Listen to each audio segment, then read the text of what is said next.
Alors, voilà ce que c'est qu'une agapanthe. Ça, c'est une agapanthe. Quand on en fait des semis, voilà ce qu'on obtient. Ça, c'est une agapanthe qui est semée en automne dernier, qui a été repiquée. Voilà. La première année, elle ne va pas être plus grosse que ça. Ensuite, la deuxième année, on va la mettre dans un pot légèrement plus gros et on aura un plant qui parfois arrive à faire une fleur, mais rarement. Et puis, en troisième année, on a ce qui est ici. Il existe grosso modo deux sortes d'agapanthes. Il y a des agapanthes qui sont persistantes et des agapanthes caduques. Les persistantes, qui ont des feuilles larges, qu'on voit beaucoup sur le littoral de Bretagne, ces agapanthes-là doivent être protégées de toute gelée. Dans leur pays d'origine, en Afrique du Sud, on trouve en altitude des agapanthes botaniques qui poussent dans des zones où il peut geler. Et ces agapanthes sont caduques. Et il y a 20 ans, quand j'ai créé la pépinière, j'ai commencé avec quelques graines d'agapanthes caduques rustiques que j'ai semées. De ces agapanthes-là, j'ai gardé les plus décoratives. Et chaque année, je fais des semis, je garde les plus intéressantes, que je compare à celles que j'ai gardées les années précédentes. Et ainsi, j'améliore ce qu'on appelle des pieds mères. Et j'ai comme ça sélectionné plusieurs formes. Vous voyez ici, pour une même couleur, j'ai une forme qui reste toute petite, qui va faire quoi, 50 cm, 50, 60. Celle-ci qui va plutôt à 70. Celle-ci qui est intermédiaire, qui est entre 60 et 70, celle-là 80 et celle-ci d'1 mètre.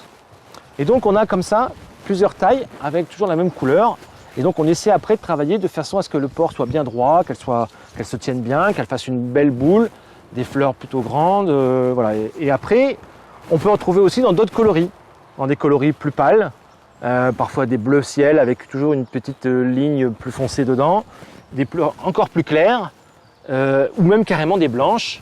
Et parfois même des blanches avec un bord bleu ou un tour bleu. Toutes ces agapanthes sont rustiques.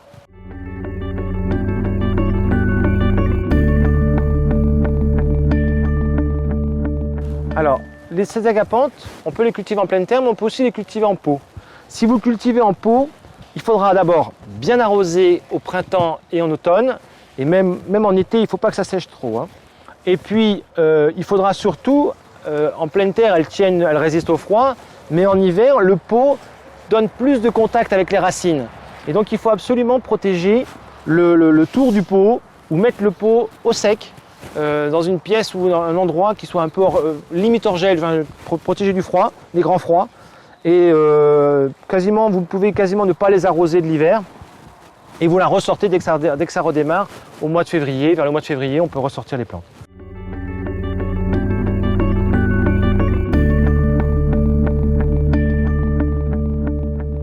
Les plantes doivent être dans un pot adapté à leur taille. Un jeune pied d'agapanthe doit être dans un petit pot. Puis quand il a grossi, quand il a bien rempli le pot, l'année suivante, on peut le mettre dans un pot légèrement une taille au-dessus. Grosso modo, on est passé de 0,8 litre à 1,5 litre, donc c'est le double, quoi. D'1,5 litre, on passe à 3 litres. Donc on met dans un pot, dans un terreau, un bon terreau horticole pour plantes fleuries, et dans lequel on va arroser régulièrement. En pot, il faut de l'engrais, hein. Pour les plantes cultivées en pot, il faut toujours que ça soit mieux nourri qu'en pleine terre, parce qu'il y a un volume de racines inférieur à ce qu'il y aurait en pleine terre. Et les plantes doivent être arrosées régulièrement, si possible ne pas laisser trop sécher la motte. Et en hiver, donc on a dit protéger, voilà, on met à l'abri et on ressort, on arrose bien tout le printemps et tout l'été. Voilà.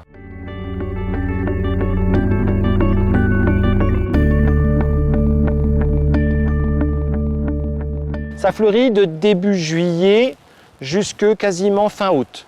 On a 1 mois et demi à presque 2 mois de floraison avec une agapanthe. Alors suite à cette floraison, on va avoir des fruits qui vont se former avec des graines. Et donc les graines ne seront pas toutes fidèles au plant mère. Et donc ces semis d'agapanthe, il va falloir, si vous voulez obtenir quelque chose de fidèle à ce que vous avez avant, il faudra faire une sélection. Vous devrez en semer plusieurs pour obtenir une qui correspond peut-être à celle que vous avez au départ. Et parfois, on peut trouver des nouvelles choses, on peut trouver de nouvelles variétés, et ainsi, comme ça, on peut sélectionner des nouvelles plantes.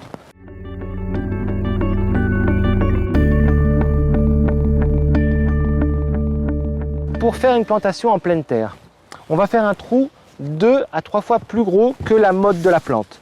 Cette plantation, on va donc améliorer la terre en mélangeant du terreau à la terre de plantation. et on va améliorer, bien détasser au fond.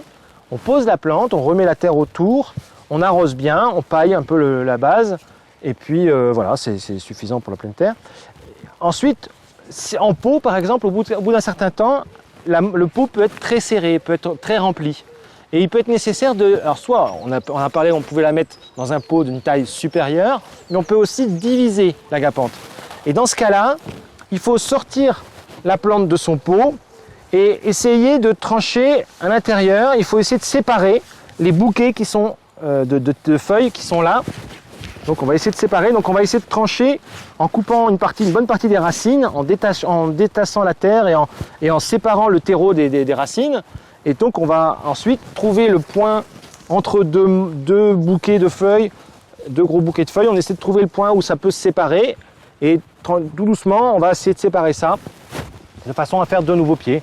Et parfois ça permet comme ça de diviser la plante et quand le pot commence à être trop gros, de mettre dans un pot d'une taille plus raisonnable. En conclusion, l'agapanthe est une très bonne plante pour des massifs d'été. Premièrement par sa forme. Elle a des tiges bien droites, des fleurs en boule qui se détachent bien du reste. On peut l'associer à des choses beaucoup plus légères comme des graminées, comme des népétas, comme des sauges. Son coloris est un coloris qui passe assez bien. Le blanc, le bleu, on peut l'utiliser en masse. C'est pas des plantes qui sont trop flashy.